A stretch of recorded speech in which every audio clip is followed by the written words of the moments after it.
Good morning. It is Monday. It is the last day of March. We're going to start off April with a severe weather threat, of course. How else would we do that? Overall, it's cool this morning, and I think that's going to kind of explain the week. We're going to call it cool and rainy, with a possible exception of Wednesday. And that comes after Tuesday night's weather threat, which is an interesting setup again, where anything is possible. So, right off the bat, we'll be prepared again for overnight severe weather alerts. I haven't heard a latest status on the NOAA weather radios for those of you that depend on those. I think they're still down. Don't know anything about when those will be coming back. So, we want to pay attention to overnight weather alerts just one more time because the setup is there, but I'm looking a little bit more toward Kansas, at least with today's data on that. And so here is what I'm seeing outside right now.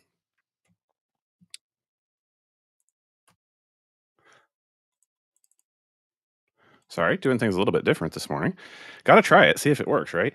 31 up in Harrisonville, 32 over in Clinton. I see 31 down in Fort Scott, 30 over in Iola. So, yeah, like I said, a cooler setup coming in, and I think it's going to stay that way all week. Today, our high is 55, 56. These are Belton numbers. It's 55 in Clinton, 56, Fort Scott and Nevada. So, yeah, that's the setup here. Let's look at the temperature trend for the week. Like I said, Wednesday settles in as that nice warm day at 72 after our Tuesday night event, which we'll set up in just a second. But it looks like this. And if it looks familiar, well, it is really familiar. Here's a low pressure system that starts cranking across Kansas in the afternoon hours of Tuesday. We're going to have some strong gusty winds on Tuesday for sure. Again, a little bit more out in central Kansas. But we have a dry line and a warm front meeting again. And so what this is going to set up is some capping again. And we will have to see, as storms come across Kansas, we will have to see if they can drill through that or if the shear actually could kind of spread them out and we could just have a widespread rain event like we did the other night. Nonetheless, however, severe weather outlook for Tuesday has us in the slight, the 2 out of 5, the yellow.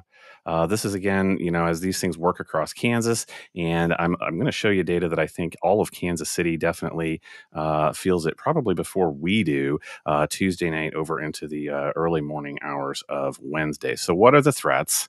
Large damaging hail again. You're seeing it again. Central Kansas, East Central Kansas popping up as probability for that, and the one everybody wants to know this time of year: what is our tornado outlook? And so, low, but not zero. We'll keep an eye on those numbers as we understand the threat a little bit better throughout the day today. How much rain might we get out of this? How much did you get the other evening, by the way? Drop me a note in the comments. Let me know. Half an inch seems to be the going number out of this. We have some thunderstorm activity pausing. Obviously, these would spike a lot higher, but overall, not looking to surpass an inch for total precipitation possibly received here. So let's go ahead and look at a little bit of timing. And of course, this will change. This is the one I want to start off with. This looks to be about 10 o'clock. I just want to show you regionally how I think we have a cluster and then a line start to set up in central Kansas, working toward east central Kansas, but scooting off northeast probably as it goes. And so here I am talking about Kansas City, and then it possibly sweeps down through our area. But let's look a little bit more regionally. Again, at that 10 p.m. hour, I'll be looking out around the I-35 corridor over here around Emporia as this goes off north and east. Do these storms stay together in this clustered cellular organization, or does that shear kind of pull them apart as they move towards state lines? So this is 1 a.m. possibly, so it could be 3, 4 a.m. Before the southern tail strikes west central Missouri. So we'll just have to pay attention and see.